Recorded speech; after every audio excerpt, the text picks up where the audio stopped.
ওখানে নাকি টাকার খেলা চলে। সারেগামাপার ফাইনাল অবধি পৌঁছেও বিজেতার মুকুট পাননি আরাত্রিকা, কিন্তু মন জিতে নিয়েছেন অগণিত মানুষের। আরাত্রিকার বাবা সৌম্য সিনহা নিজের অনুভূতি ভাগ করে নিলেন ফেসবুকে। মেয়ের লড়াই, বাধা, প্রত্যাখ্যান সবকিছু ছাপিয়ে গানকে আঁকড়ে ধরে এগিয়ে যাওয়ার গল্প শুনলে গায়ে কাঁটা দেয়। বাঁকুড়ার এক ছোট্ট গ্রাম থেকে উঠে এসে এত দূর পৌঁছানো এটা সহজ ছিল না। বইমেলায় গান গাওয়ার সুযোগ মেলেনি, খাদ্যমেলা থেকেও নাম কাটা গেছে, তথ্য ও সংস্কৃতি দপ্তরও খেয়াল করেনি ওকে। কিন্তু বাবা মেয়ের আত্মবিশ্বাস ছিল অটুট।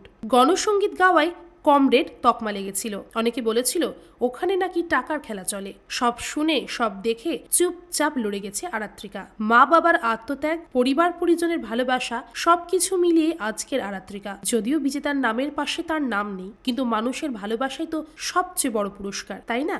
ফাইনালের পর আরাত্রিকা লিখেছেন, আমি মানুষের গান গাই, এটাই আমার সবচেয়ে সুখের বিষয়। গান কেবল বিনোদন নয়, তার চেয়েও অনেক বেশি কিছু। তুমি লড়াই চালিয়ে যাও আরাত্রিকা, সুরের জগতে তোমার যাত্রা অনেক দূর পর্যন্ত হোক। আগামী দিনের জন্য রইল অনেক অনেক শুভেচ্ছা।